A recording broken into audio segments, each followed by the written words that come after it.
yang lain tamu saja. Yang kita yang mulai yang ada. Oke. Hari ini kita akan ngobrol dulu sedikit tentang filsafat ilmu ya. Karena saya pikir walaupun mungkin sudah diajar, saya nggak tahu sudah apa belum, tapi rasanya kita perlu refresh gitu ya, apa itu filsafat ilmu, karena sangat berhubungan dengan nanti kuliah kita tentang metodologi ya. Saya janji tentang itu ya, jadi kita urut bagaimana kalau kuantitatif, kesetaraan dengan kualitatif itu seperti apa, itu menjadi sangat penting. Itu nanti yang akan kita lakukan. Gitu. Mona atau email atau siapa, Rahil, apakah sudah pernah dapat filsafat ilmu? Sebetulnya dengan Pak Bambang itu memang nama subjek yang diajarkan itu filsafat ilmu dari mulai Plato sampai sekarang. Oke, tapi filsafat ilmunya sendiri gitu, tentang filsafat ilmunya sendiri. Oke, saya ulang saja ya, nggak apa-apa ya. Masih dalam konteks sejarah dan argumentasinya aja. Oke, sekarang kita ngobrol tentang apa itu sebenarnya keilmuan ya, karena filsafat itu salah satu ilmu pengetahuan, sedangkan filsafat ilmu itu sesuatu yang berhubungan dengan keilmuan gitu. Jadi apa yang harus dilakukan dalam keilmuan.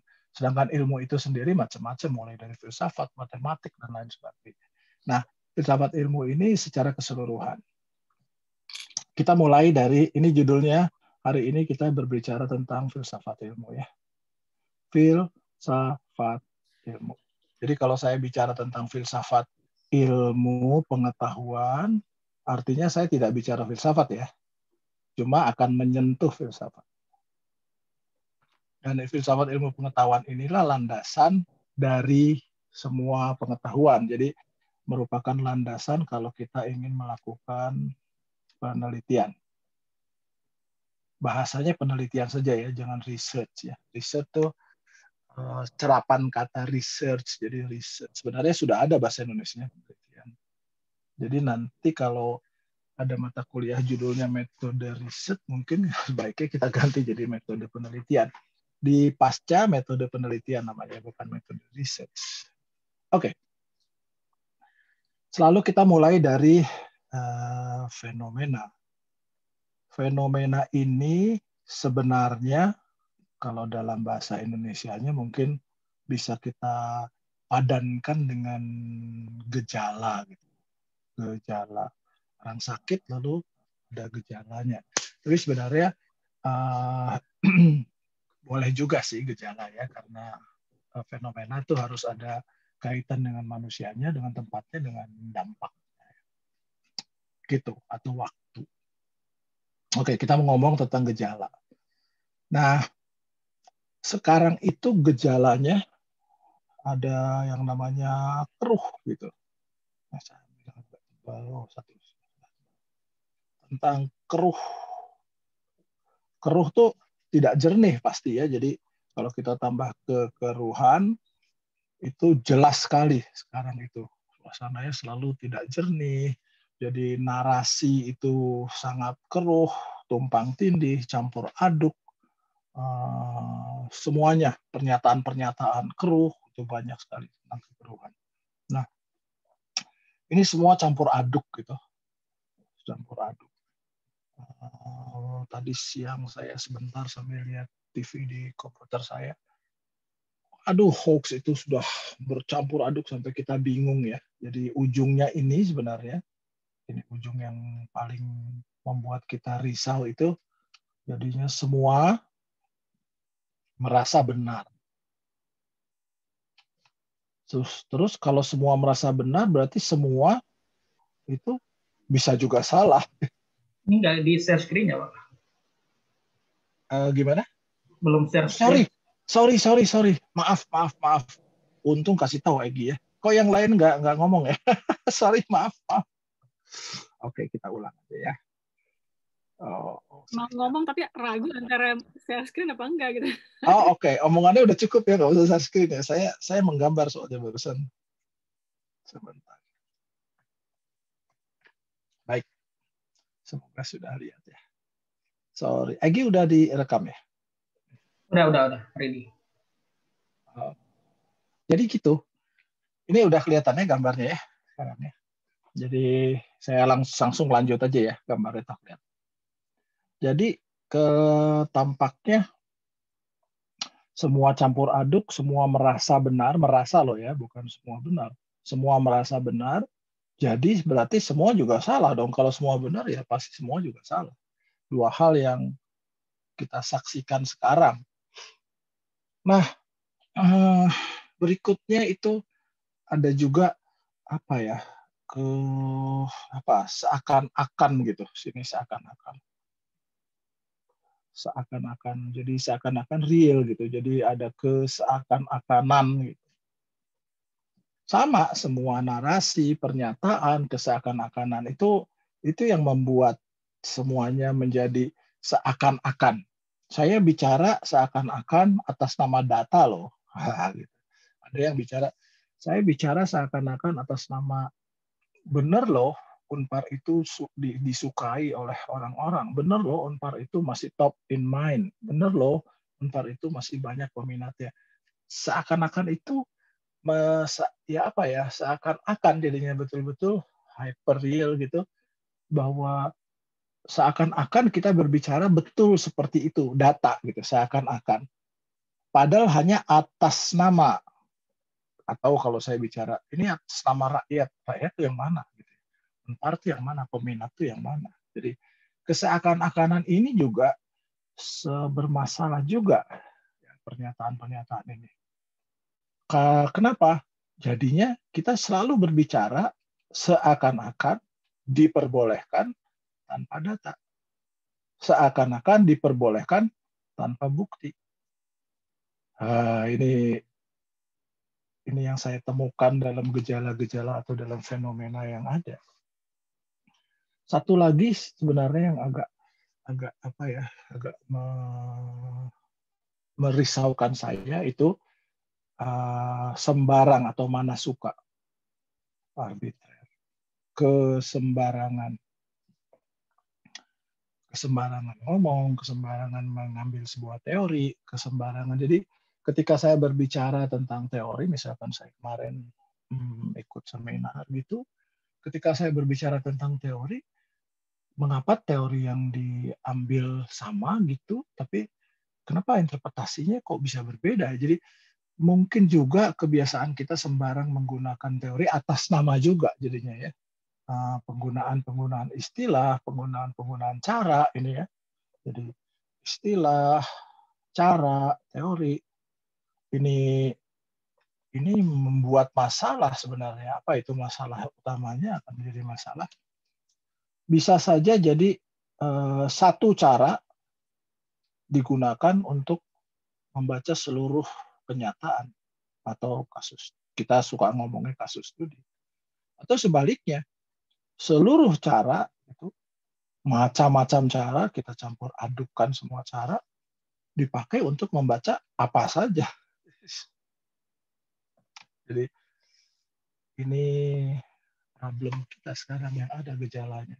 Dan ini berlaku pada pengetahuan. Apa itu pengetahuan? Pengetahuan itu kita mulai dari pengetahuan yang sering kita sebut good sense, tapi kadang-kadang good-nya dihapus menjadi common sense. Belum tentu good kan common itu. Common sense.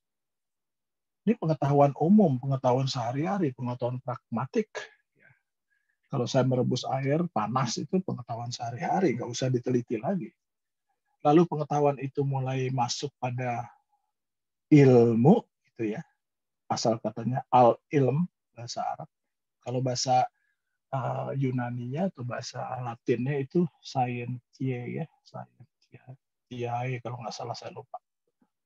Beda ya, ilmu itu bahasa Arab, kita menyerap bahasa Arab, mencerap kalau scientific. Makanya disebutnya scientific gitu ya. Beda. Yang paling dekat dengan bahasa Yunani itu sebenarnya episteme. Itu yang paling dekat. Sesudah itu baru kita sebut di sana ada pengetahuan-pengetahuan ya yang namanya filsafat. Biasanya kita cerita tentang teologi di sana. Umumnya di Unpar filsafat teologi ya. Jadi, itu ciri-ciri dasar dari apa yang ada sekarang ya. Ini yang ada sekarang. Tapi saya ingin masuk pada daerah sini gitu ya. Jadi nanti mohon kalau Anda selalu berdasar pada yang satu ini common sense, saya akan bilang kita masuknya di sana loh. Kenapa? Arsitektur itu ilmu. Arsitektur itu is not just a common sense ya. Kalau Anda masuk ke sana, saya juga akan ngomong, sebentar, kita masuknya pada ilmu ya, jadi berada di sini kita, bukan berada pada teologi atau pada ilmu filsafat. Gitu ya, Mona sama email dan terakhir. Jadi kita masuknya di sana. Oke. Sampai sini nggak ada pertanyaan kan? Kalau ada pertanyaan kita boleh ngobrol langsung. Tapi moga-moga tidak ada. Kalau ada silakan ngobrol aja ya. Nah, kita masuk pada berikutnya sekarang. Pak Pursel, Gimana? Boleh? Boleh jelaskan yang bagian filsafat teologi nggak? Boleh, silakan. Gimana? Agak dijelaskan. Saya tidak mau menjelaskan filsafat teologi, Mel. Saya hanya menjelaskan. Gimana, Mel? Bukankah filsafat itu waktu zaman dulu justru sumber ilmu pengetahuan gitu? Bukan. Teologi? Bukan. Filsafat itu kebiasaan. Ini sejarahnya seperti ini sebenarnya ya.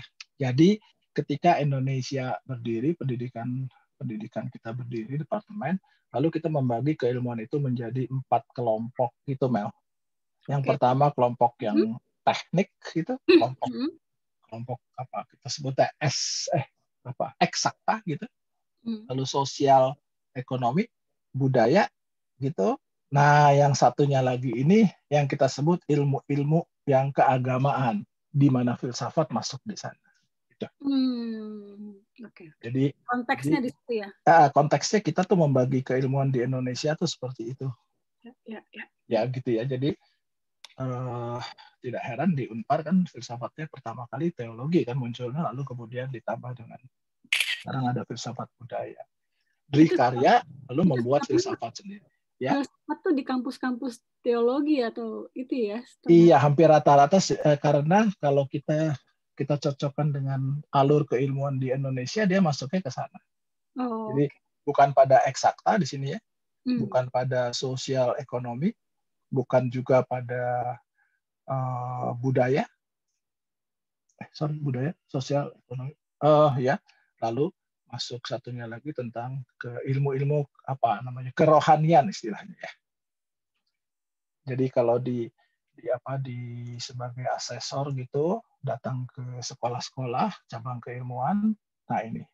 Nah di Indonesia itu kita ikut apa namanya memetakannya pendidikan tinggi itu jadi ada pohon gitu, kita memetakannya dengan metafor pohon, ada cabang ilmu jadinya sebutnya gitu ya, pohonnya yang besar ini cabang ilmu, lalu ranting ilmu gitu. Kita menyebabkannya gini ya. Lalu kalau nggak salah daun, tapi nggak lah udah sampai sini. Dan ini sudah berkembang banyak. Padahal kita juga melihatnya dari dua sisi, juga ada yang natural sciences, ada yang non natural sciences. Tapi kita nggak ngomong sampai sana lah. Kita ngobrol tentang arsitektur. Karena arsitektur masuknya ke dalam ini, dalam ilmu ini, jadi kita akan masuk ke sana ya. Jadi bukan filsafat. Coba kita menggunakan filsafat untuk bertanya. Karena dasarnya filsafat itu bukan ilmu tadinya, hanya sebuah cara bertanya terus-menerus sampai mendapatkan jawaban. Intinya sebenarnya itu. Oke. Mari kita masuk sekarang pada apa yang masalah sebenarnya dari yang hal tadi. Yang masalah tuh itu. Ketika segala sesuatu menjadi rutinitas. Ketika semua menjadi rutin, Lalu rutin itu akan menyebabkan kita sangat mekanistik. Karena rutin, jadi kita mekanis. Mekanistik itu langkahnya ya sudah itu-itu saja. Habis ini ya, habis ini gitu. Seperti misalkan saya saya sembahyang rutin, lama-lama saya sembahyang, ini kok esensinya makin hilang nih. Jadi seakan-akan jadi kerjaan sehari-hari. Nah, belajar pun, keilmuan pun ketika dia menjadi rutin, dia menjadi mekanistik. Jadi langkahnya ketika seseorang scholar, seorang student melakukan sesuatu, dia pasti habis ini, habis ini, gitu ya. Nah, demikian juga ketika pengujinya bertanya, pengujinya juga seakan-akan kalau ada pertanyaan ini harusnya gini, harusnya gini, harusnya gini. Nah, ketika dia menjadi rutin, dia menjadi mekanistik, jadi menjadi ini yang paling berbahaya. Menjadi dogma, mestinya. Nah, gitu kan.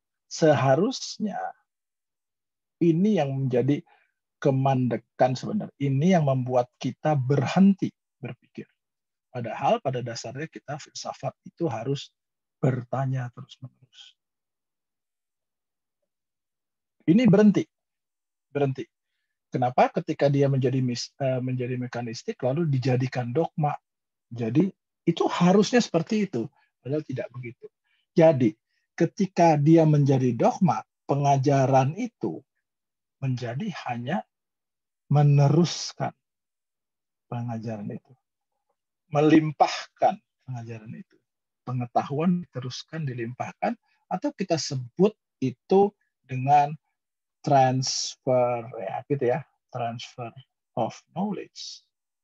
Nah, ketika saya hanya berfungsi meneruskan transfer of knowledge, saya hanya berfungsi melimpahkan, berarti saya sudah melakukan mekanistik gitu, proses yang sangat bersifat mekanistik karena rutin.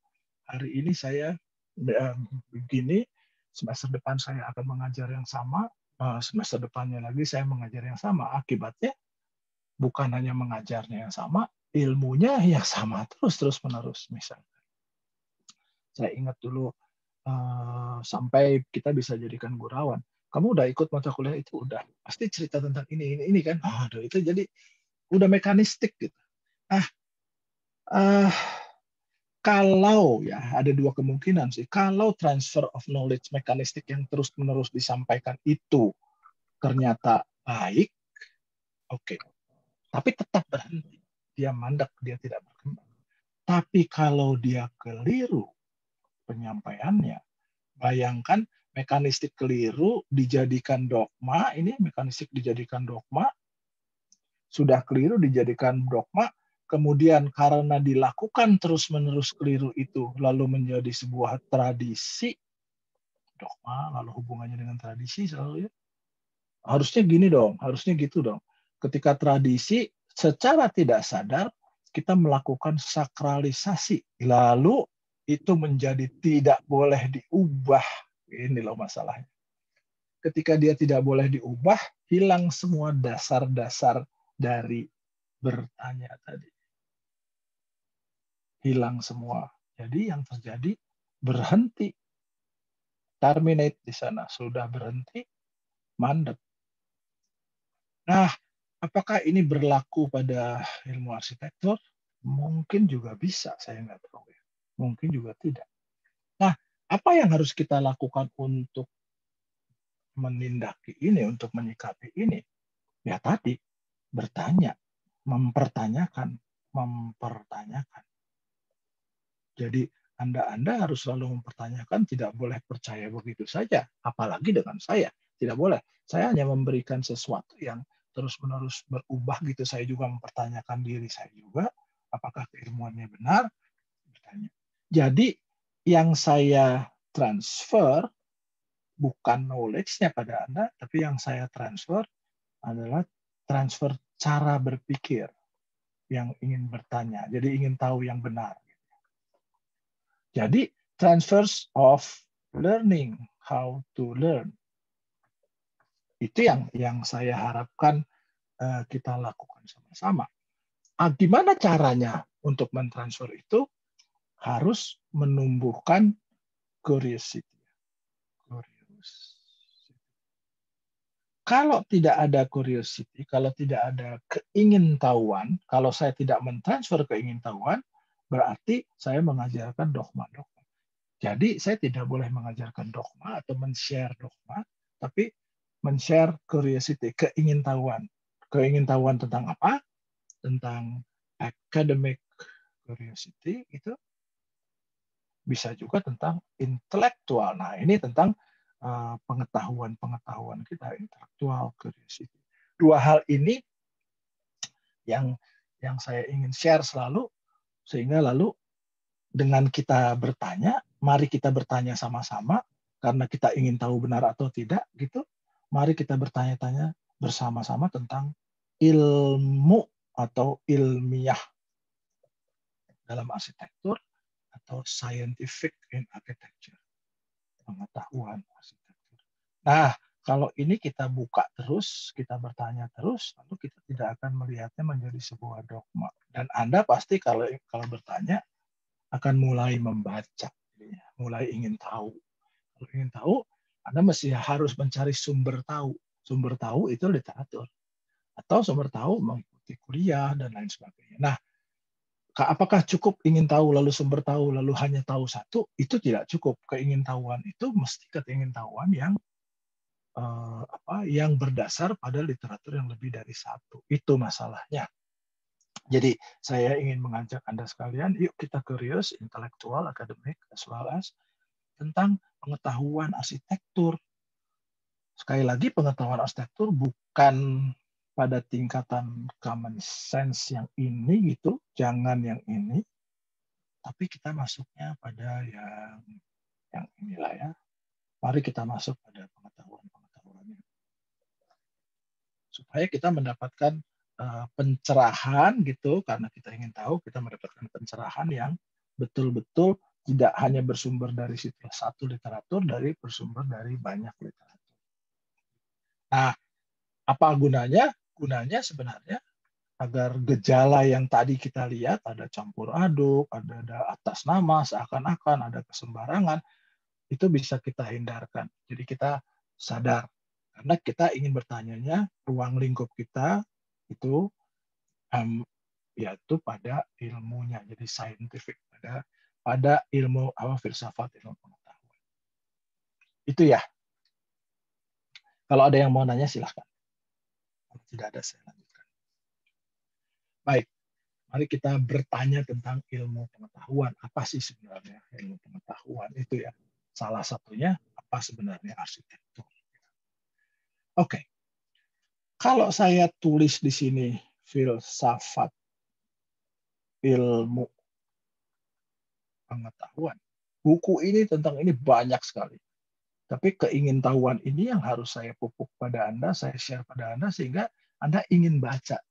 Jangan hanya mendengarkan dari satu sumber saja, sumber saya, jangan, tapi kalau bisa dari beberapa sumber, ya, dari sumber lain.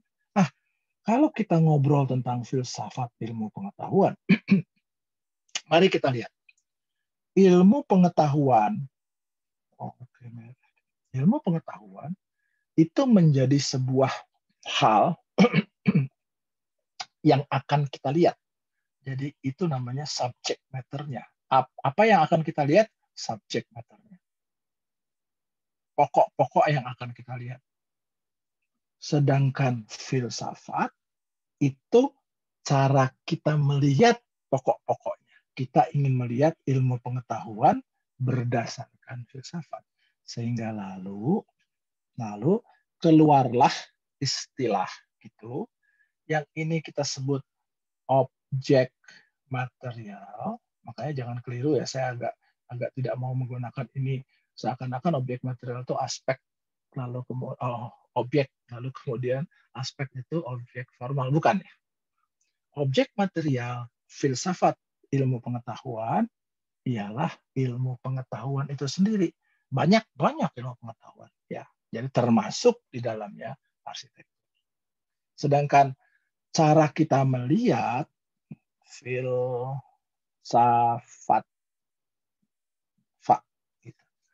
cara kita melihat itu yang kita sebut angle-nya, sudutnya, itu kita sebut objek formal. Gitu ya. Jangan salah jadi ya. Yang disebut objek material itu subject matter-nya, apa yang mau kita lihat, yang kita sebut objek formal itu sudut mana Anda mau melihatnya. Nah, di sini kita akan melihat ilmu pengetahuan berdasarkan filsafat. Filsafat itu apa? Nanti saya jelaskan, bertanya terus-menerus. Gitu ya. Nah, ada juga yang sudah mencoba saya nulis dalam buku saya di arsitektur yang membodohkan, itu saya mudahkan di sana ya. Jadi bagaimana cara kita melihat untuk kita melihat apa bedanya arsitektur, apa bedanya filsafat, apa bedanya ilmu-ilmu lain. Jadi di mana otonomi kita di dalam wawasan yang luas. Mari kita lihat sama-sama. Pertama, kita lihat gini ya. Ada ya, saya mencoba melihatnya dari objek material, formal dulu aja ya. Oke.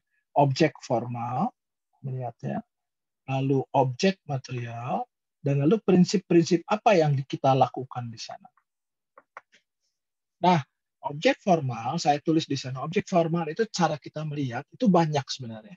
Tapi kita bisa klasifikasikan, ini yang namanya klasifikasi. Pertama kita klasifikasikan secara deskriptif, ketika saya ingin mendeskripsikan, menjelaskan, bersifat deskrip. Lalu satunya lagi itu norma-norma, normatif, gitu. Yang satunya lagi bertujuan untuk demi kegunaannya sendiri, efisiensif. Nah, jadi seluruh keilmuan kita bisa melihatnya dari 3 sisi. Apakah deskriptif, normatif, efisiensif. Contoh sederhana begini. Deskriptif fisika, ilmu alam, dia tidak demi kegunaannya, tetapi dia demi deskripsinya. Kita menjelaskan eksplanasinya. Sedangkan pendidikan, ya, ilmu hukum, itu kita demi norma-norma yang ada untuk digunakan. Jadi bukan digunakan ya, tapi norma-norma etika itu norma-normanya. Sedangkan efisiensif demi kegunaan. Contohnya, kedokteran kita belajar tentang tubuh itu demi kegunaan meningkatkan nilai-nilai tubuh tadi. Demikian juga arsitektur. Jadi kalau kita ngomong arsitektur, kita pasti berbicara bahwa arsitektur berada pada objek formalnya, efisiensif. Gitu ya. Jadi kalau ilmu pengetahuan, kita objek formalnya karena dia filsafat, ilmu pengetahuan, objek formalnya filsafat. Nah, nanti kalau kita masuk pada filsafat ilmu arsitektur atau architectural philosophy, berarti kita akan bertanya tentang arsitektur, ilmu pengetahuannya kita ganti arsitektur, secara filsafati. Jadi mengajukan pertanyaan-pertanyaan terus, apa esensinya. Nah, sekarang objek material tadi, ilmu pengetahuan, itu objek material itu bisa banyak. Ada yang bilang bisa ide abstrak, ada yang bisa bilang benda fisik, ada yang bisa bilang jasad, jasad hidup, jasad renik, gejala rohani, sosial, tanda, macam-macam. Tapi kita dengan mudahnya memisahkan. Yang satu fisikal, sebutnya kosmo itu fisikal biasanya. Yang satunya lagi non-fisikal. Non-fisikal itu istilahnya noologis sama kosmologis. Nah, contoh ilmu bahasa. Ilmu bahasa itu objek materialnya non-fisikal, jadi tidak dipegang, tidak bisa diraba. Gitu. Ilmu bahasa ya. Sedangkan objek formalnya deskriptif, bagaimana menjelaskan bahasa. Nah, prinsip itu sederhana sih sebenarnya. Prinsip itu kita bisa ngobrol, prinsip itu fisik. Jadi logik umumnya gitu ya, logik prinsip itu. Matematik, karena matematik itu langkah-langkah sebuah alat yang kita pakai, matematik, logik, matematik. Lalu umumnya disebut juga etik. Nah, karena metafisis, lalu orang menambahkan di ujungnya humaniora, jadi estetis ditambahkan, tapi saya tidak akan menambahkan. Ini prinsip-prinsip tentang ilmu, jadi semua ilmu bisa kita lihat dari sini. Oke, saya akan mencoba melihatnya sederhana saja. Saya tambahkan keterangan ini khusus, gitu, supaya anatominya lebih kuat. Saya tambahkan dengan arsitektur itu muncul dari idenya, ya. Lalu kemudian ide itu harus muncul pada mediumnya. Kalau tidak ada mediumnya, dia tidak akan bisa. Lalu medium itu harus muncul ekspresinya. Nah, saya mencoba menerangkan arsitektur lewat 3 ini. Karena kalau saya hanya menerangkan lewat 1, 2, dan 3, belum tajam. Tapi kalau saya menerangkan lewat 1A, tambahan saya begitu, lalu 2A, dan 3A, ini menjadi lebih tajam. Mari kita lihat sebentar sama-sama. Rasanya email Mona sama Rahil sudah pernah ini ya. Rasanya ya. Pernah nggak, Mel? Pernah ya? Halo, email pernah? Pernah dapat ini? Idea sama ekspresi pernah, tapi rasanya medium belum ya. Waktu itu ikut kuliah di S2 ya, kalau nggak salah ya. Oke, nggak apa-apa. Mari kita lihat. Saya ambil yang sederhana, yang dekat dengan atau kita ambil yang jauh dulu gitu ya. Mari kita ambil yang jauh dulu. Pertama kita ambil lukisan. Nah, ini yang paling sering kan, lukisan. Ini lukisan. Lalu di sini yang dekat tetangga kita, yang selalu kita berantem sama dia, gitu kan. Lalu di sini arsitektur. Bayangkan ya, saya akan menjelaskan, coba ya, kita menjelaskan berdasarkan objek formalnya, lalu kita menjelaskan objek materialnya, lalu kita akan menjelaskan prinsipnya. Prinsipianya.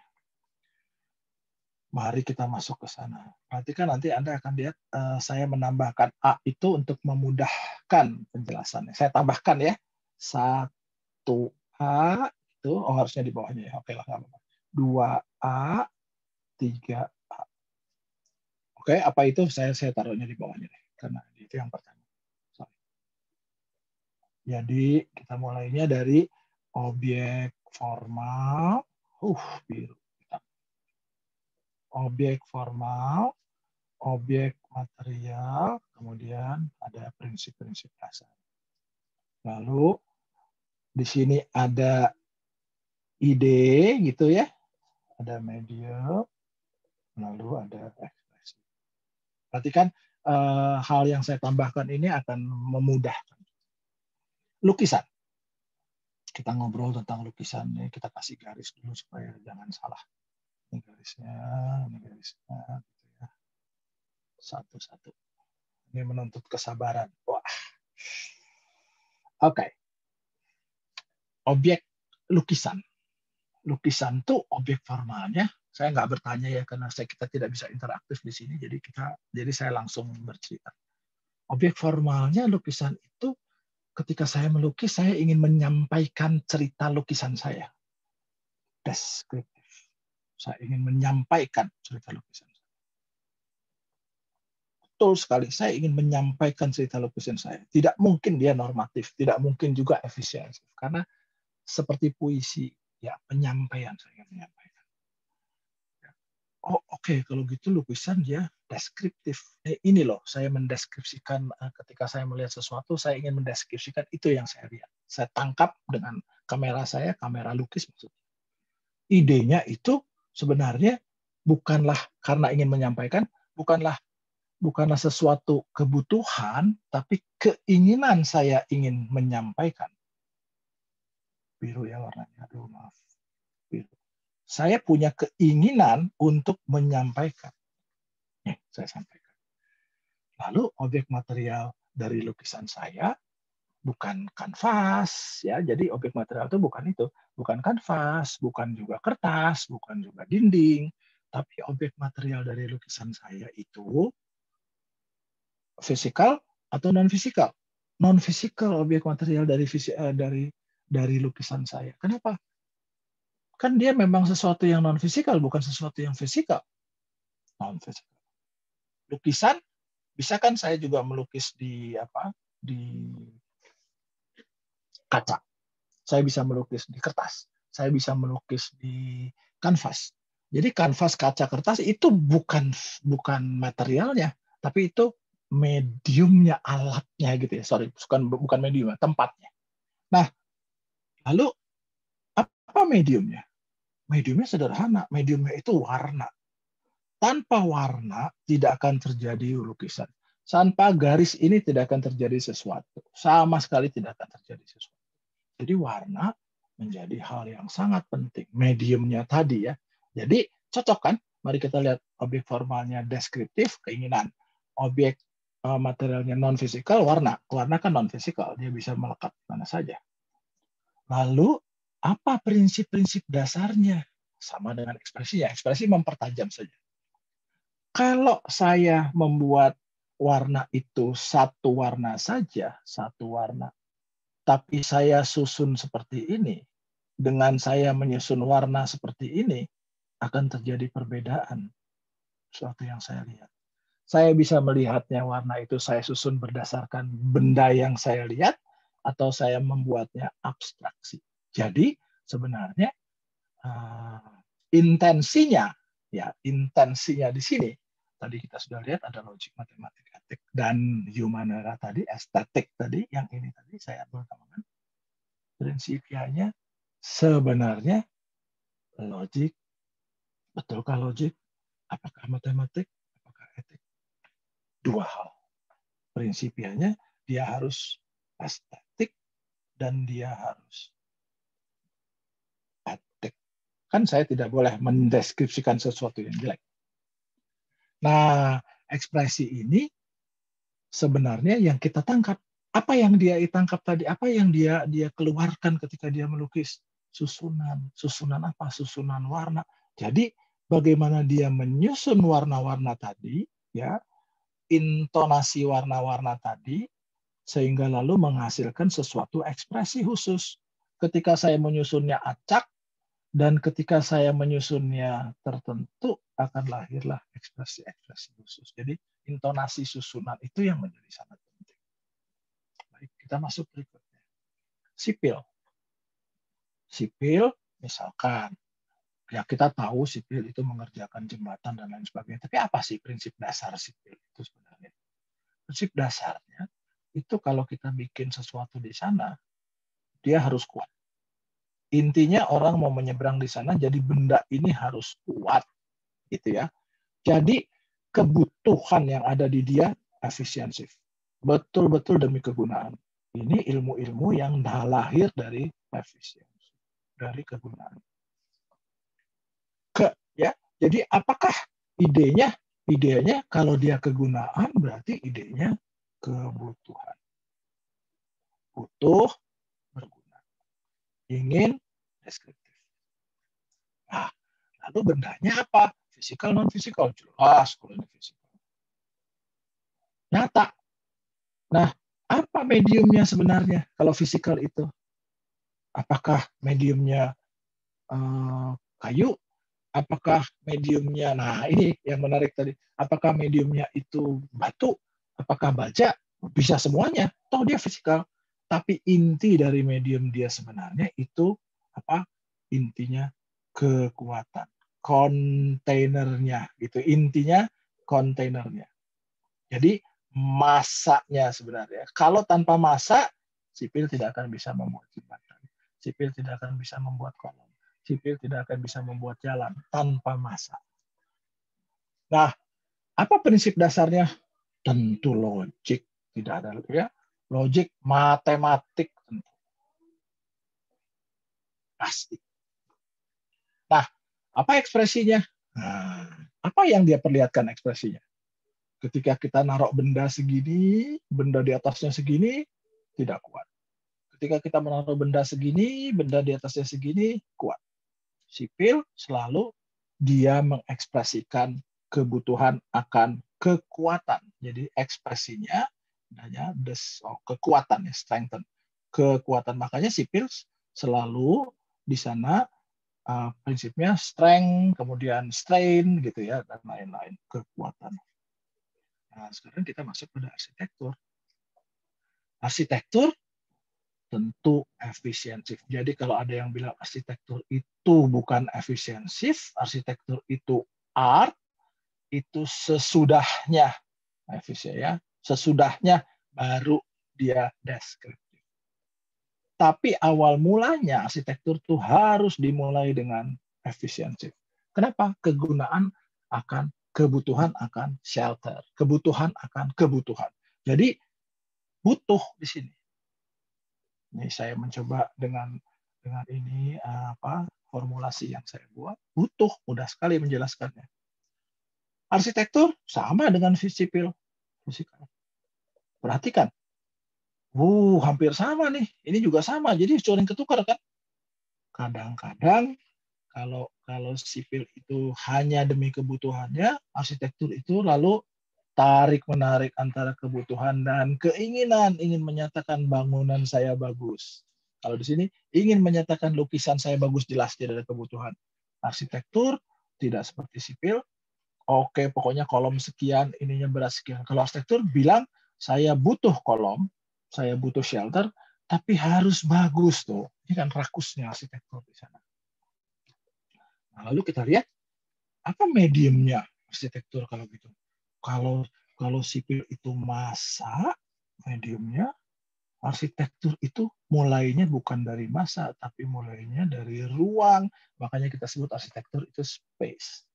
Ada yang menerjemahkan bahwa mediumnya cuma ruang. Substrukturnya itu ruang. Kalau saya bilang tidak. Ruang dengan pelingkupnya.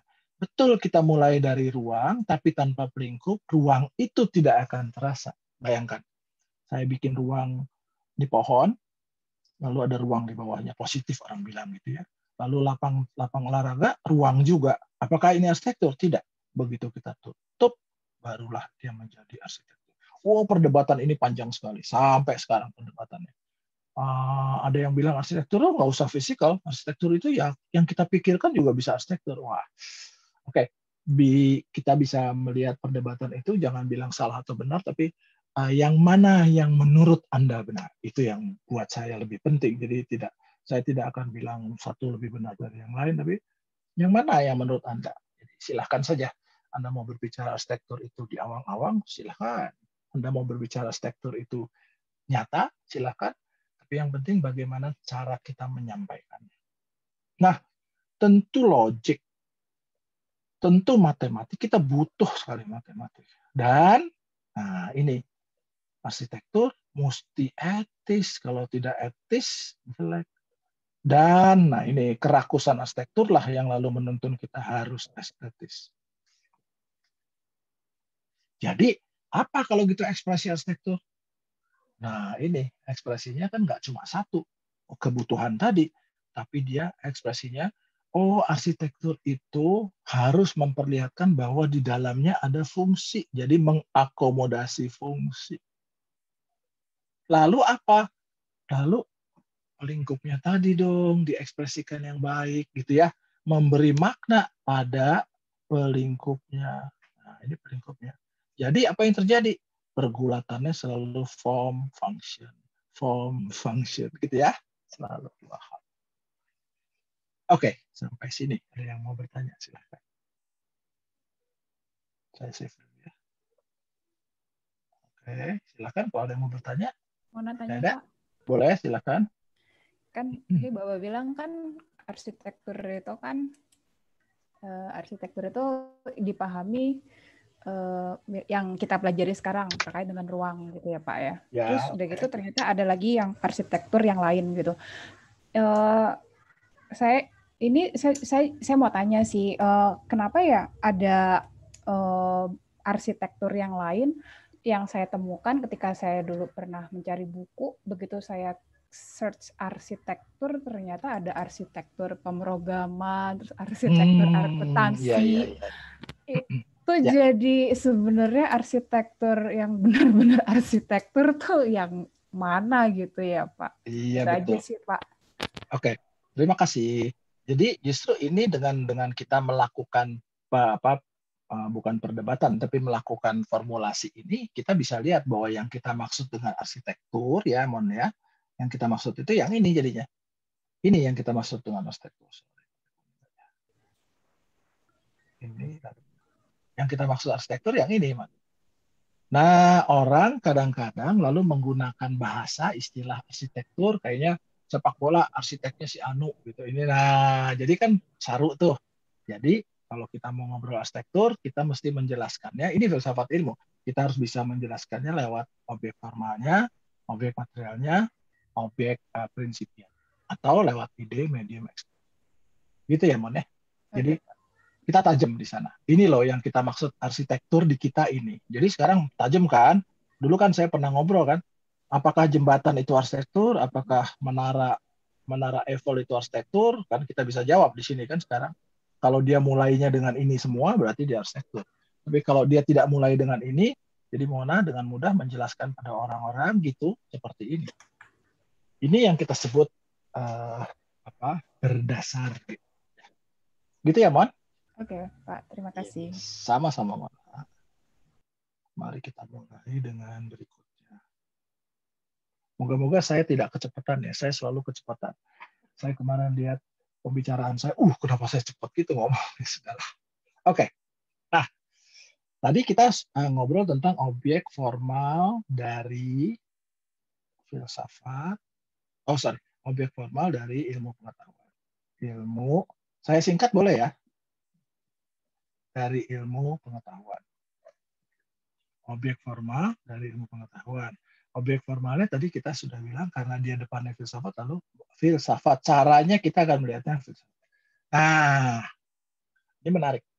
Jadi, karena filsafat, ada 3 hal penting yang harus dikedepankan. Nah, ini. Pertama, rasional. Ini yang harus kita pegang sama-sama. Ini yang gagal selalu dilihat oleh ketika kita melakukan penelitian. Yang satunya lagi mendalam. Apa itu mendalam? Bahasanya sederhananya gini, bahasa sederhananya. Komprehensif. Itu bahasa sederhananya. Sorry. Sorry. Maaf. Mendalam bukan komprehensif. Maaf sekali. Komprehensif. Ngilanginnya satu-satu. Oke, saya bahasa Indonesia aja dulu ya. Lalu satunya lagi menyeluruh. Nah, ini yang komprehensif. Gitu. Kalau bahasa Inggrisnya rasional ya rasional. Mendalam itu kita bicaranya bahasa Inggrisnya radis ya, asal katanya radis, radikal. Makanya radikal itu sudah mendalam gitu ya. Sebenarnya baik radikal. Jadi kita harus melihatnya secara radikal, masuk ke dalam radis kata akar artinya. Lalu komprehensif. Ini yang sering gagal dilihat ya. Nah, apa saja itu? Rasional. Ada 3 hal rasional kalau menurut pertanyaan filsafat. Pertama, kritis. Ini critical thinking, ini yang akan saya bangun. Gitu ya. Apa artinya? Mari kita mencari yang benarnya. Kritis kan bertanya, benar atau salah? Benar atau salah? Benar atau salah? Kedua, logis. Sering juga disebut analitis gitu ya. Apakah dia cukup kita melakukan analisis? Bisakah kita melihatnya kalau logis itu apakah dia tersusun sesuai dengan kaidah-kaidahnya? Apakah dia menepati kaidah-kaidahnya? Lalu satunya lagi sistematis. 3 hal ini yang kita sebut rasional. Sehingga kalau ada penelitian saya akan bertanya, apakah logis, apakah sistematis? Sistematis itu artinya tersusun sesuai 2 hal. Konsisten gitu. Kalau dalam tulisan ada lalu koheren. Dia konsis, ajak, atau dia terkait satu sama lain, sistematis. Nah, ini yang kita pertanyakan selalu sebenarnya. Dalam penelitian yang kualitatif kadang-kadang hilang kritisnya, hilang, logisnya tidak sesuai kaidah. Nah, kalau mendalam itu sendiri, ini biasanya selalu kita lakukan, itu kalau kita melihatnya jangan hanya permukaannya, kan kita sering ya. Tapi kita harus melihat runtutan dari permukaan sampai yang dalam. Mendalam. Ini runtutannya ini yang kita lihat. Jadi radis sampai mendalam. Mulai dari permukaan, terus orang sering menyebutnya makro, meso, mikro gitu ya. Menyeluruh apa nih? Nah, ini comprehensiveness ini. Kalau menyeluruh itu artinya kita melihat bagian-bagiannya. Lalu bagian-bagian dan bagaimana dia tersusun secara anatomi dan taksonominya gitu ya. Tersusun bagian dan susunan. Ini yang saya buat formulanya, saya namakan properti dan komposisi. Itu menyeluruh, whole, part, and whole. Nah, lalu satunya lagi, bagaimana relasi antara bagian-bagian tadi. Nah, jadi menyeluruh, bukan cuma bagian yang kita lihat, juga relasi. Bukan cuma yang kecil yang kita lihat, juga yang besar. Nah, 3 dasar ini, cara berpikir ini yang harus dilakukan ketika kita melakukan research, yang harus kita tanyakan. Ini merupakan konsepsinya. Kenapa? Karena kita melihatnya, objek formalnya. Berarti kan kita melihatnya, objek formalnya. Ya, kalau kita ingin melakukan, ingin mengetahui pengetahuan, sebenarnya kita harus melakukan ini. Kita sering mendengar kata-kata ini, tapi lalu nanti bagaimana penerapannya itu yang paling penting. Jadi ingat-ingat selalu, Anda sudah cukup rasional, apakah sudah cukup mendalam, jadi radis masuk ke dalamnya, apakah sudah cukup menyeluruh. Jadi bagian dan bagiannya dijelaskan. Nah, landasan, ini konsepsinya, landasan dari ini, dari rasional, mendalam, dan menyeluruh itu yang kita sebut harus mempunyai landasan yang ontologis, itu ya, epistemologis, lalu aksiologis. Filsafat ilmu selalu mempunyai landasan. Ini kita sebut landasan. Jadi harus berlandas pada ini. Nah, apa itu? Sebenarnya saya udah berikan itu hal-hal penting. Gini, landasan ontologis. Landasan bukan ontologi. Kita nggak mau belajar ontologi. Ontologinya itu sendiri sih banyak sih, ontologi sendiri itu. Ilmunya banyak sekali. Jadi ada apa ya? Studi keberadaan sesuatu itu ontologi ya, bersifat konkret. Jadi studi sesuatu yang konkret, ilmu yang mempelajari realita atau kenyataan, bukan penampakan ya, bukan penampakan, realita kenyataan secara konkret, itu ontologi ya. Tapi kita tidak masuk ke sana, kita akan masuk pada landasan ontologi. Sedangkan kalau kita mau lihat ontologinya itu sendiri,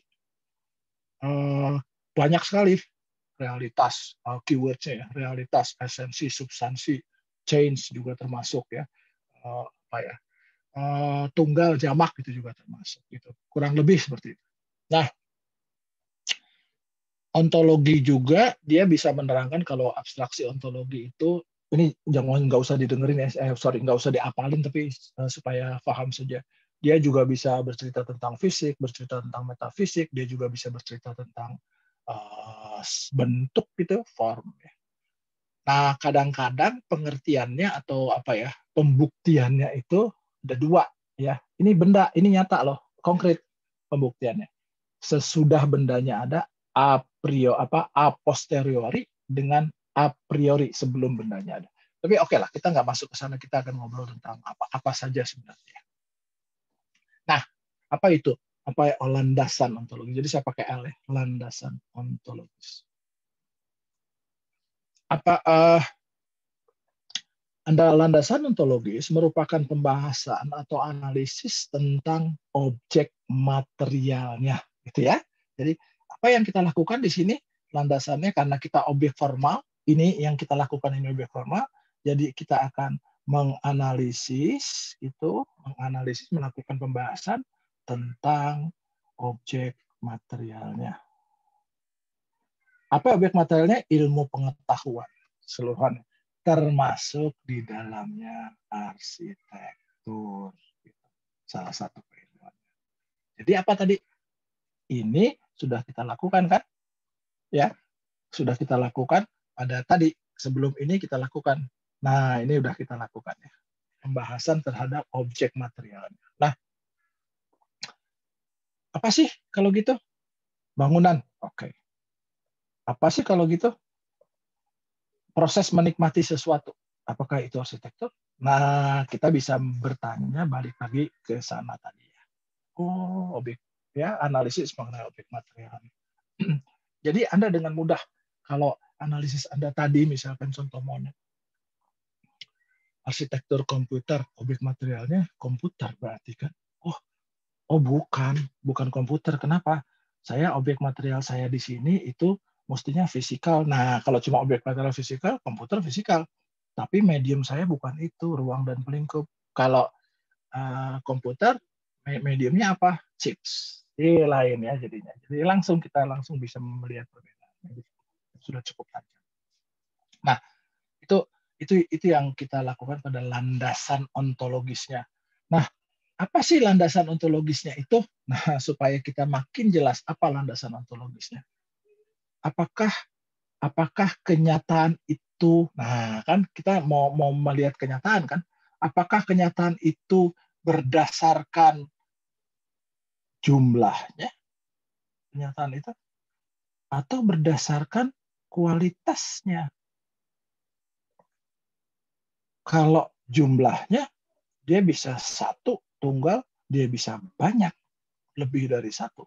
Oh, ini satu, lebih dari satu. Kita sebut ini kuantitas. Gitu ya. Objeknya tunggal, oke, kuantitas. Kalau gitu ya, berdasarkan jumlah. Kalau yang satunya lagi berdasarkan kualitasnya. Sebuah benda ini, saya ingin melihat kualitasnya dari sisi ini. Oh gitu, saya ingin melihat kualitasnya dari sisi ini. Saya ingin melihatnya dari sisi ini. Sehingga lalu arsitektur itu bisa dilihat jumlahnya. Berapa banyak dia membutuhkan tiang, bisa dilihat jumlahnya.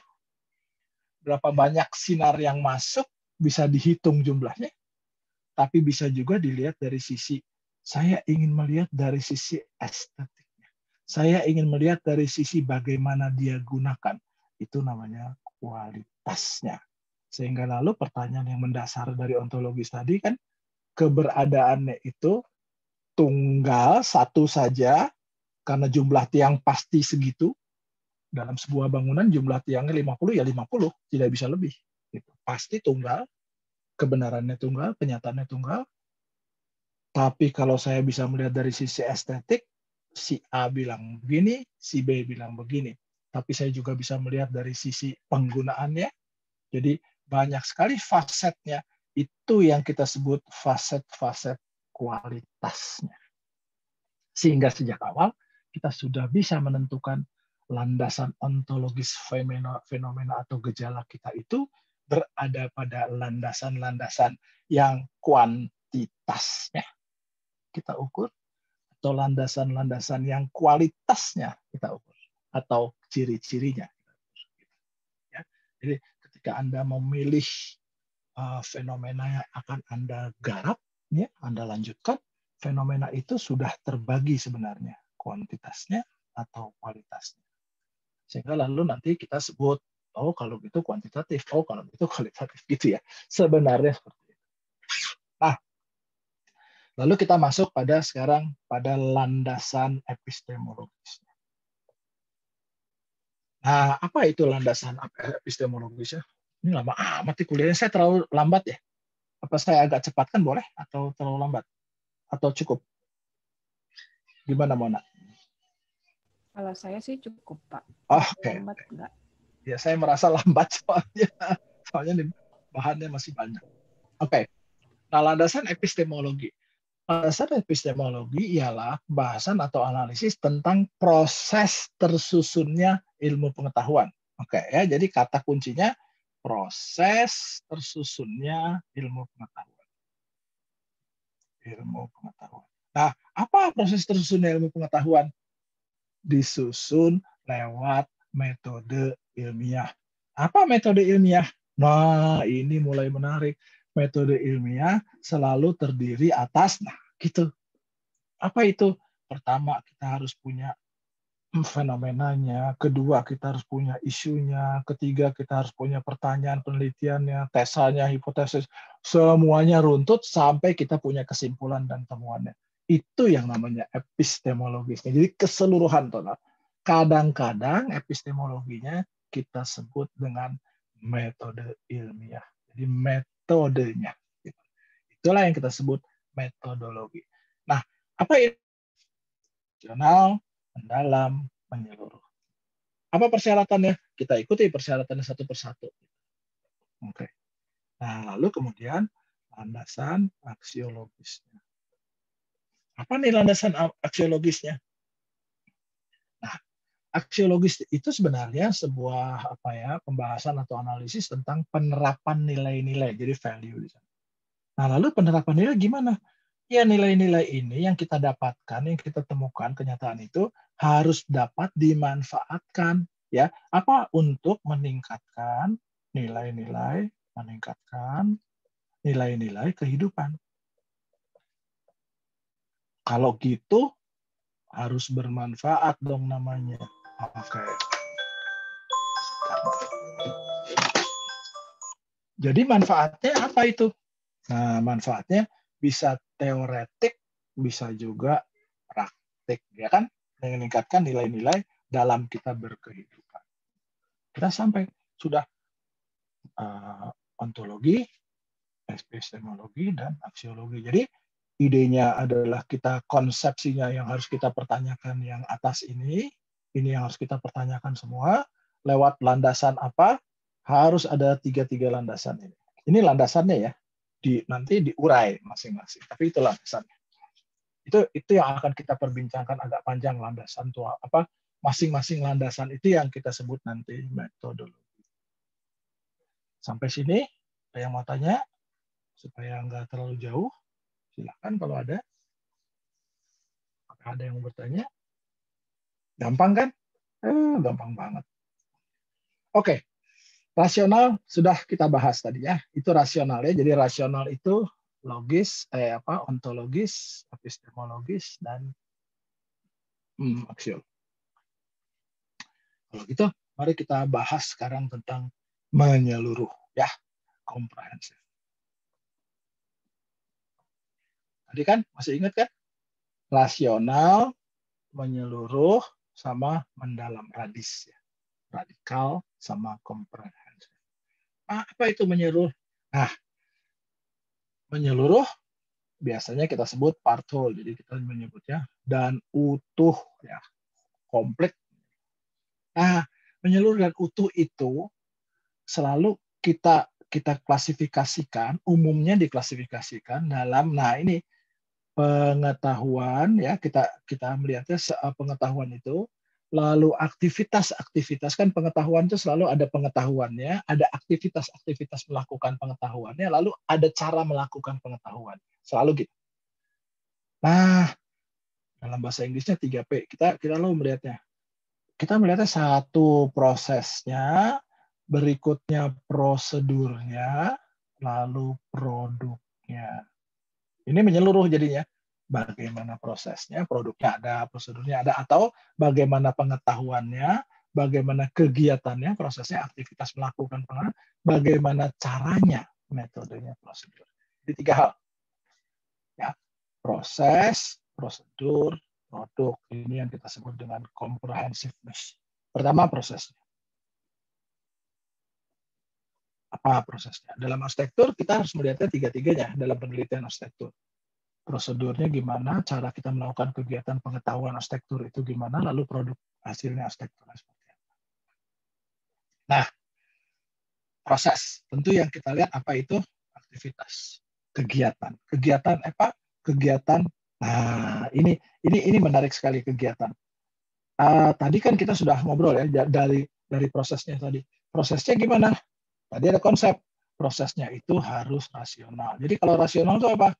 Logis, ya, kritis, dan sistematis. Logis itu apa? Mencari yang benar. Kritis itu apa? Mencari yang benar. Logis itu apa? Logis itu harus sesuai kaidah. Sistematis itu apa? Sistematis itu koheren, konsisten, jadi tersusun secara koheren dan konsisten. Ini menjadi hal yang sangat penting. Apa sih sebenarnya? Oh, satu rasional. Lalu aktivitas apa lagi prosesnya yang kita lakukan? Aktivitas kemarin dipertanyakan oleh email, kognitif. Kognitif itu akal, bukan budinya, akalnya, ya. Jadi nalarnya. Ini kognitif kita mendapatkan yang masuk ke dalam diri kita kan. Lalu rangkaian-rangkaian kognitif yang kita terima tadi, ya apa saja kognitif, tahu, lalu bla bla bla gitu ya, ada banyak sekali kalau kita baca.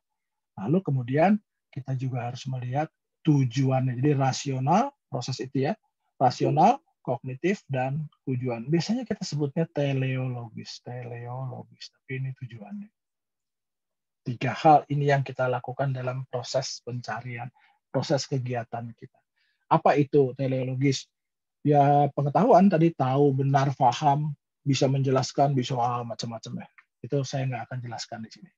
Ya, jadi 3 hal dalam prosesnya, rasional, tadi konsepsi rasional, lalu kita mendapatkan kognitif dari masuk ke dalam akal kita, lalu kemudian selalu ada tujuannya. 3 hal.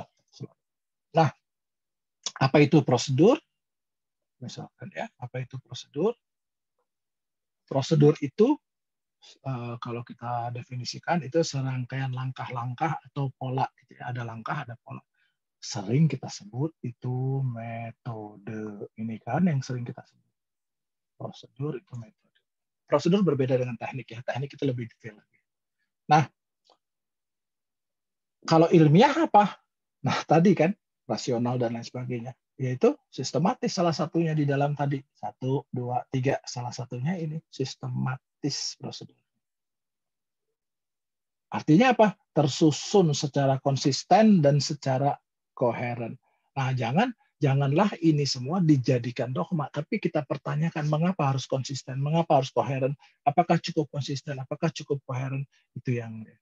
Nah, sistematis untuk apa sebenarnya prosedur ini? Untuk apa ya? Untuk melihat sesuatu yang sudah ada, apakah ada yang kurang, atau untuk menemukan sesuatu yang baru. Jadi pasti tujuannya ya prosedur tadi, prosedur untuk menemukan sesuatu yang baru. Nah, ini tersusun biasanya. Baik dia kita mau melihat jumlahnya, kuanti, baik kita mau melihat karakteristiknya, kuali. Jadi semua sama. Keseimbangan ini dua-duanya ada. Proses pada ingin melihat jumlahnya, proses pada ingin melihat kualitas atau karakteristiknya. Gitu. Jadi apa prosedur yang harus kita lakukan? Ada 3 prosedur yang kita lakukan. Nah, ketika kita berbicara prosedur kita akan sistematis, harus sistematis artinya kita membuat konsep. Mengabstrakkan sesuatu konsep. Konsep itu di dalamnya ada model. Model itu sederhana ya. Input, proses, output itu model. Input, proses, output. Ini model. Lalu di sana ada tesis. Nah, ini prosedurnya. Ketika kita bicara tentang menyuluh, ada proses, ada prosedur. Mau tidak mau. Satu lagi, kita harus berbicara tentang kedalaman. Kedalaman itu tidak usah dijelaskan kedalaman. Ya, pokoknya kita harus melihatnya sampai mendalam. Jadi jangan permukaannya saja. Kenapa? Atau permasalahannya tidak akan terjawab kalau hanya sampai permukaan. Kurang lebih seperti itu. Gitu ya. Nah, ada yang mau bertanya sampai sini? Kira-kira? Apakah ada yang mau bertanya? Oke, saya jelaskan produknya sedikit ya. Nggak ada yang mau nanya tentang produk? Nah, baik, saya jelaskan produknya ya. Ini saya jelaskan langsung, kita mungkin masuk pada arsitektur ya. Oke. Produk. Tadi kita sudah berbicara tentang objek formal, lalu kita berbicara dengan objek material. Saya singkat saja ya, tapi ini harus memang kita ulang-ulang. Objek formal itu objek material. Nah, objek material itu subject matter. Apa sih yang mau kita lihat? Apa sih yang mau kita lihat? Ya, sekali lagi apa? Apa yang mau kita? Bendanya itu apa? Bendanya apa? Karena kita ngomong bendanya apa, toh bendanya punya unit dong. Oh, oke. Yang mau kita analisis itu bendanya apa? Bendanya apa? Satuannya apa? Lalu ini semua kita beri istilah unit analisis. Gitu ya. Jangan bingung ya. Nah, lalu mau ngelihatnya sudutnya dari mana? Oh, sudutnya dari situ. Apa itu yang mau saya observasi? Sudutnya situ. Nah, satuan sudutnya apa? Dari mana? Makanya kita sebut unit observasi. Ya, jangan bingung ya. Itu sederhana, itu produknya ya. Kita melihatnya dari produk. Nah, kalau kita lihat dalam arsitektur, nah ini ya, saya mau melihatnya mencoba produk ya. Ini arsitektur. Ini kita melihat filsafat. Kadang-kadang ada yang masuknya ingin ke sana. Mari kita lihat sekarang produknya, ya. Satu, objek materialnya, karena produk selalu ada objek material dan ada objek formal. Objek materialnya, bendanya sendiri atau arsitekturnya atau pretelan dari arsitekturnya dalam suatu konteks. Apa itu konteksnya? Situasinya, tempatnya, dan manusianya. Selalu ada ini. Perhatikan ya, selalu ada ini. Situasinya, tempat, manusia. Ini kita mau melihat apa sih sebenarnya? Ini mau melihat jumlahnya atau kita mau melihat karakternya? Kalau saya bilang ada situasi, ada tempat, ada manusianya, berarti kaitan antara ketiganya. Oh, berarti kita mau melihat karakternya yang terjadi. Kalau saya ingin melihat jumlahnya, benda dalam konteks jumlahnya. Gitu ya, beda sekali. Jadi banyak sekali yang bisa saya reduksi ketika saya ingin melihat jumlahnya, ingin memperhatikan kuantitasnya. Ya. Jadi tapi kalau saya ingin melihat bagaimana kaitan antara situasinya, tempatnya, manusianya, peristiwanya gitu tadinya situasi peristiwa. Itu saya akan melihatnya karakter tertentu. Artinya saya akan masuk pada melihat secara kualitasnya. Nah, kalau gitu objek formalnya tadi kita sudah sebut arsitektur. Apa itu? Kebutuhan. Kebutuhan itu apa? Kemarin saya cerita tentang purpose, function, dan use. Itu kebutuhan kita. Keinginan itu apa? Ya keinginannya terserah. Keinginan secara sosial, keinginan secara kultural, atau keinginan secara ideologikal. Jadi ini needs-nya, ini wants-nya. Kita melihatnya dari sisi itu. Lalu apa? Tentang fakta-faktanya. Fakta-fakta ini dan relasi antara fakta-faktanya. Selalu yang kita lihat, kalau karakternya seperti itu, kalau jumlahnya pun itu. Faktanya ada tiang, lalu relasi tiang dengan balok. Nah, ini yang kita sebut penelitian-penelitian dalam arsitektur. Tapi akhir-akhir ini penelitian-penelitian itu mulai diluaskan kembali sehingga lalu kita ingin masuk ke dalam ranah-ranah arsitektur dengan objek material non-fisikal. Nah, ini yang masih banyak pertanyaan di sini ya. Apakah kita akan melakukan penelitian arsitektur dengan objek materialnya yang non-fisikal? Jadi, apa itu non-fisikal? Si A bilang begini, si B bilang begini, si C bilang begini. Bisa nggak kita bahas itu? Kan filsafat juga sama ya. Filsafat selalu mempertanyakan sesuatu yang non-fisikal, jadi bukan fisikal lagi. Apa guna saya hidup? Apa guna saya mengetahui? Gitu. Nah, akhirnya kita akan masuk pada ke sana. Sebagian orang, ya banyak yang mulai masuk ke dalam hal-hal seperti ini, filsafat ini. Tapi, karena objek materialnya itu kita masih menuntut fisikal, mesti ada objek materialnya. Karena begitu objek materialnya hilang, lalu apa perbedaannya dengan saya ingin mengetahui dengan saya ingin mengetahui tentang teori arsitektur? Kan berbeda.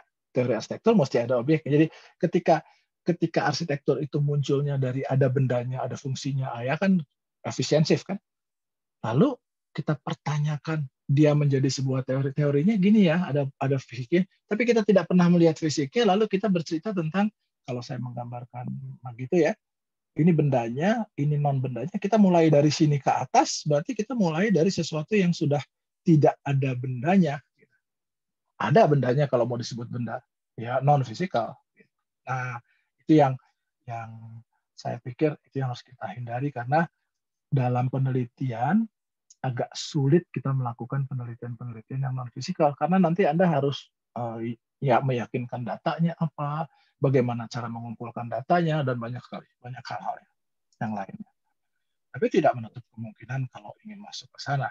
Cuma mungkin itu jauh lebih berat ya, karena lalu aksiologinya yang dipertanyakan nanti. Aksiologinya apa? Apakah berguna buat apa? Ya, jadi aksiologi kan harus teoretik dan harus pragmatik, harus ada kegunaan secara prakteknya. Dua hal, jadi meningkatkan nilai kehidupannya. Lain halnya dengan ketika saya berbicara ilmu-ilmu seperti misalnya ilmu-ilmu normatif, hukum, etika. Nah, itu memang betul dasarnya tidak fisikal. Lalu kita bertanya sesuatu, kita memperdebatkan, sehingga lalu menghasilkan norma-norma memang, bukan efisiensif. Karena arsitektur startnya dari efisiensif, objek formalnya efisiensif, jadi kegunaannya menjadi sangat penting. Kegunaan riset benda menjadi sangat. Oke, sampai sini ada pertanyaan, saya akan masuk ke arsitektur sekarang. Silahkan kalau ada pertanyaan. Ya, Pak. Yo. Mau tanya, objek material itu terdiri dari apa saja dan apa batasan-batasannya kalau objek material itu fisik? Objek material sebenarnya dibagi atas dua bagian besar saja. Objek material itu dua bagian besar itu, yang pertama itu physical, yang kedua non physical. Sebenarnya hanya itu objek material, physical dan non physical. Tapi dalam pemahaman ilmu pengetahuan, saya bicara tentang pengetahuan luas ya. Objek material itu bisa ide abstrak. Kenapa? Karena ilmu pengetahuan kan ada yang tidak fisikal. Misalkan saya cerita tentang hukum tadi, saya cerita tentang bahasa. Bahasa tidak pernah ada fisiknya. Bahasa itu selalu non-fisik. Sehingga lalu objek material dalam seluruh ilmu pengetahuan bisa abstrak, bisa juga benda fisik, bisa juga jasad hidup, bisa juga rohani kalau saya ingin belajar ilmu agama, bisa juga sosial, bisa juga tanda gitu. Jadi objek material bisa macam-macam, tergantung dari ilmu pengetahuannya. Jadi ilmu arsitektur tadi kan sudah kita bagi efisiensif, normatif, atau deskriptif. Nah, ilmu-ilmu deskriptif dan normatif kadang-kadang objek materialnya non-fisikal. Tapi kalau ilmu-ilmu yang semacam arsitektur, kedokteran, efisiensif kan, kita sebutnya eksakta itu masuknya ke arah efisiensif, itu hampir rata-rata objeknya fisikal. Jadi bukan sesuatu yang tidak tampak gitu, bukan non-fisikal. Jadi arsitektur saya menggolongkannya masuk ke dalam objek material yang fisikal. Iya, maaf, pertanyaan saya justru memang dalam arsitektur, objek fisik material itu terdiri dari apa saja dan batasan-batasannya apa? Oke, fisikal itu artinya segala sesuatu yang bisa kita lihat, kosmologis ya. Saya berarti kosmologi. Kosmologis itu ada, bendanya ada, bisa dipegang, bisa diukur, bisa dilihat gitu. Lalu kita mencari sesuatu yang tidak bisa dilihat dari benda itu. Berbeda dengan ketika saya berbicara tentang ilmu hukum. Ilmu hukum tuh objeknya non fisikal. Jadi ini aturannya ya, nah gitu, nggak ada bendanya. Beda ya. Nah, ilmu kedokteran ya.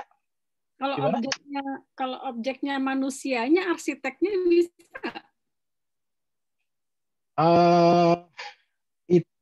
Gini, kalau objeknya manusia, objek materialnya manusia, berarti kita tidak berbicara tentang arsitektur.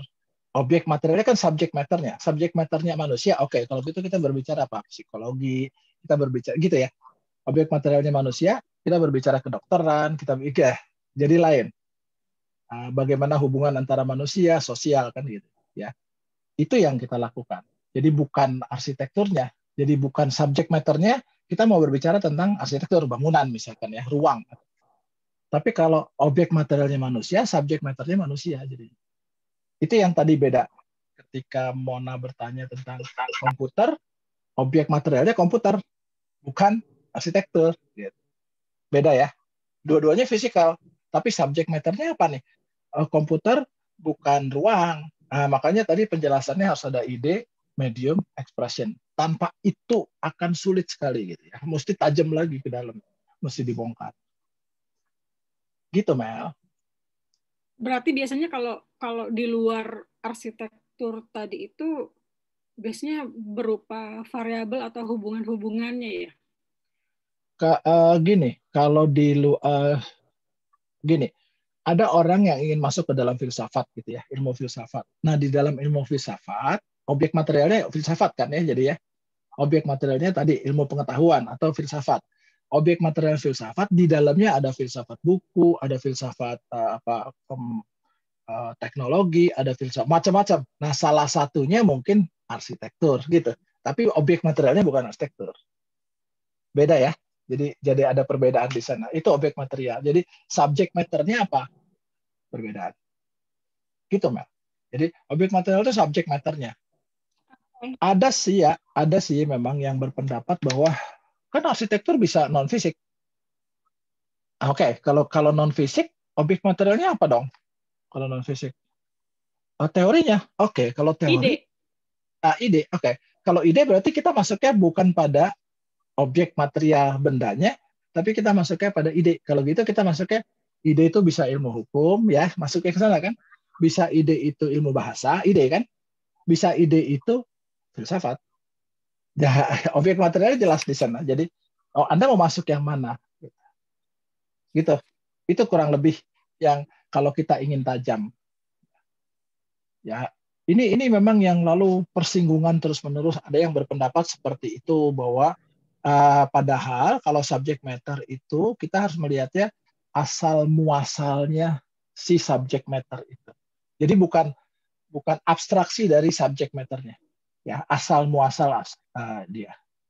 Kalau bahasa kan tidak bisa diabstraksikan lagi, ya. Abstraksinya menjadi lalu linguistik dan lain sebagainya. Gitu. Itu ya, Mel. Oke. Saya akan masuk pada yang pertama, landasan ontologis. Ini agak panjang, jadi saya akan potong nanti di sini saja. Ini udah lebih dari sejam, buset. Udah. Saya kasih sedikit saja tentang landasan dasar ontologis ya, bagaimana kita melihat. Gini. Kita melihat ini arsitektur. Ini ya, ini Mel mungkin bisa menjawab pertanyaan Mel. Ini arsitektur. Bendanya, ada bendanya tentu. Kalau nggak ada bendanya akan sulit sekali kita melihat. Ada bendanya. Lalu kemudian di sana ada orang di dalam benda itu. Ini ada orang, ini ada orang di dalam benda itu. Nah, mari kita lihat sekarang. Ada bendanya itu bangunan, di mana bangunan itu ada orang di dalamnya. Saya mau pelan-pelan saja, ini agak sulit. Mari kita lihat ya. Satu orang ini, saya tarik ke sana. Oh, jangan merah dong. Merah. Nanti dia mengacaukan. Kita ambilnya biru. Satu orang ini, tuh, ya, si orang ini terdiri dari tubuh yang kita sebut sense. Satu orang ini terdiri atas tubuh dan terdiri atas image dia. Ya, nyata. Jadi ada tubuhnya, ada image-nya. Image itu macam-macam ya, bisa ide, bisa makna dan lain sebagainya. Jadi kita melihat dia, orang ini dua hal. Nah, karena arsitektur harus ada tiga-tiganya. Bangunannya harus ada orangnya. Kalau enggak ada gunanya. Harus ada kegunaan. Lalu, ketika orang itu berjalan, nah ini pelan-pelan kalau gitu saya langsung saja ya. Dari tubuh ini, kita bisa merasakan, tadi ya, arsitektur itu ruang dan massa. Ruang dan massa. Ya, kenapa? Tadi kita udah ngobrol bahwa objek materialnya ruang dan massa. Gi, tolong Gi. Gi, tolong ya.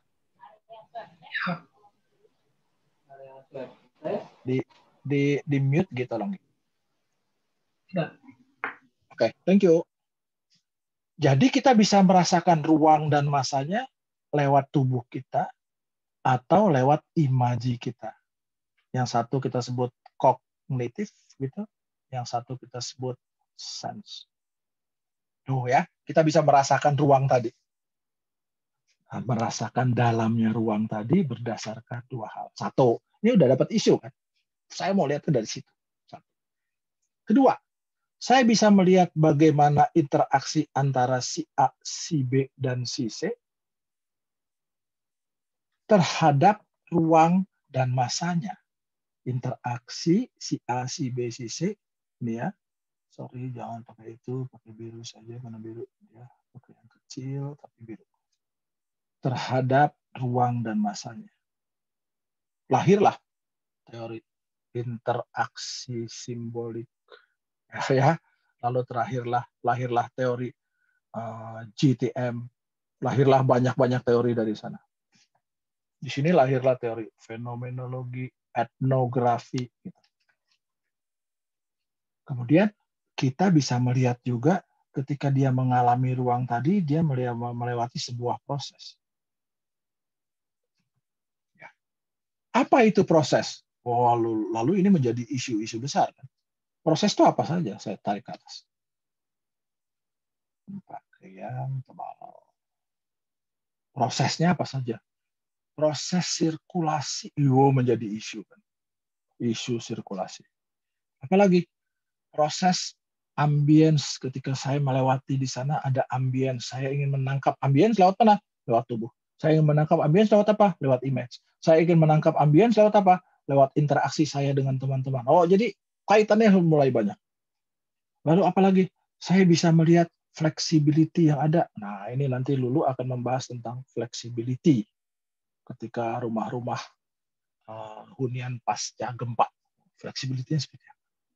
Lalu kejelasan, legibility, kita bisa melihat juga di sana. Tentang sirkulasinya, tentang pergerakan di dalamnya. Lalu private and public, kita bisa juga menjadi isu. Nah, kita bisa melihat ini semua berdasarkan tubuh, berdasarkan image, berdasarkan kognitif, bisa juga berdasarkan sosial interaksi. Ya, interaksi saya dan saya lihat itu. Nah, ini sederhana sekali. Saya sudah menjelaskan isu banyak sekali di sini. Lalu apalagi si bangunan ini sendiri, gitu. Ini juga mungkin bisa menjawab pertanyaan ini. Bangunan itu sendiri sebenarnya dia harus punya keamanan pasti. Kalau kita berbicara keamanan tanpa bendanya, lalu tidak akan terjadi. Jadi aman itu bisa rasa aman, tapi bisa bendanya membuat kita aman. Nah, itu bendanya, jadi subject matter-nya arsitektur. Nyaman, harus nyaman. Apalagi selamat. Apalagi sehat dan mudah. Ini lalu menjadi persyaratan sebuah bangunan, menjadi undang-undang persyaratan sebuah bangunan. Apa ini? Ini semua bisa dihitung. Bisa dihitung demi si bangunannya sendiri, landasannya orangnya. Jadi ini bisa dihitung. Jadi apa yang kita lihat di sini, kita bisa melihat jumlahnya, tiangnya cukup nggak aman. Ya. Nyaman. Nah kalau nyaman, bisa juga kita lihat kualitas saya atau kualitas dia atau kualitas kita bersama-sama. Selamat, harus kita hitung betul-betul jaraknya berapa ya. Jadi hitungan kuanti gitu. Yang lain tadi bisa kuanti, bisa kuanti. Sehat juga mudah. Nah, ini bisa Anda tambahkan sendiri macamnya. Jadi kita bisa melihat isu tadi, isu arsitektural, jadi isu ada yang umum, ada yang khusus, isu arsitektural. Nah, bendanya ini sendiri ya tadi ya, bisa tingkatnya rumah. Nah, gitu ya, rumah kecil. Tingkatnya Egy misalkan akan melihat rumah-rumah tradisional, itu bendanya sendiri. Dia mau melihat dari sisi apa? Banyak sekali yang mau dilihat. Misalkan di sini pola yang akan kita lihat ketika kita berjalan bisa. Oh, Egy mau melihat ambil pola terhadap rumah, terhadap orangnya. Jadi tadi tempatnya, orangnya, konteks kan gitu ya, orangnya, peristiwanya. 3 hal. Pola, peristiwanya, tempat, orang. Lalu ketika dia melakukan aktivitas kan, polanya seperti apa? Orang melakukan aktivitas sendiri dan banyak. Lalu menjadi isunya tajam terkait ya, menyeluruh tadi isunya komprehensif, menyeluruh kan. Lalu mendalam, saya ingin tahu mendalam seperti apa. Nah, bagaimana menyusunnya? Logis, sistematis, dan kritis. Ini isunya. Tempat ini bisa juga bangunan besar. Tempatnya ini bisa juga bagian kota, tapi kita tidak masuk pada kotanya, toh kita harus menyebutnya masa dan ruangnya tetap ada. Kalau kita membahas, kalau kita ingin membahas misalkan ini yang agak riskan, kita membahas sebuah kota, lalu kita melihat kota itu ilmunya, jadi kita melihat kota itu, gimana sih caranya manajemen kotanya? Itu berarti subject matter-nya sudah bukan lagi arsitektur, itu jadi manajemen. Masuknya mungkin di manajemen, di ilmu manajemen ada manajemen kota, tapi bukan. Jadi manajemennya sebagai subject matter yang bukan kotanya. Jadi kita bisa melihat ini kasusnya banyak sekali, rumah, bagian rumah, dan lain-lain. Ya, jadi jenisnya bisa bermacam-macam. Tapi saya agak melihat hati-hati juga ketika Anda masuk pada kota. Jadi kalau kota hanya sebagai sebuah konteks saja sih tidak apa-apa. Gitu. Ini saya bisa melihatnya dari jumlah tadi, saya sudah jelaskan, lalu bisa juga dari kualitas. Kurang lebih seperti itu. Nah, lalu kita masuk ke dalam konteks kan. Mau tidak mau jadinya ya. Tadi konteksnya. Saya sudah jelaskan sih sebenarnya kalau ini kita punya site, lalu kemudian site-nya seperti ini misalkan ya. Lalu kita lihat di sini ada orang, sini ada 3 orang, sama ya tadi juga 3. Bisa kita lihat itu usernya, kondisi dia, user condition, kondisi dia. Bisa juga kita lihat di sini ada site kan, site condition, ini konteksnya, site condition, naik turun, ya topografi, traffic condition, ini juga kalau dalam kota kita bisa melihatnya seperti ini, ya ruang dan lain-lain. Lalu kalau misalkan di sini ada sebuah bangunan yang begini gitu, tiba-tiba miring sedikit bangunannya. Nah, ini juga konteks bangunan-bangunan yang ada sebagai kondisi, tapi ini umumnya saya bercerita ini untuk apa? Untuk merancang ya, mendesain. Kalau di sini juga ada misalkan bangunan yang seperti itu. Nah, bagaimana konteks-konteks kondisinya? Ada ruang. Ini konteks-konteks yang kalau ingin menyeluruh melihatnya sebagai sebuah konteks. Oke. Saya pikir saya cuma sampai situ saja. Saya off dulu. Oke. Stop share. Yes. Gimana? Apakah ada yang ingin ngobrol, ingin bertanya? Silakan. Nanti saya berikutnya saya nggak akan mungkin, waduh ini sejam setengah lebih. Saya masuk pada sebenarnya saya sudah persiapkan untuk kita ngobrol tentang metodologi, tapi kelihatannya nggak bisa sekali deh ya metodologi. Saya pikir ini penting dulu awal ini, depannya ini menjadi penting. Moga-moga bisa bermanfaat ya. Ini filsafat ilmu dulu dasar sedikit ya, cuma sedikit. Silakan kalau ada yang mau nanya.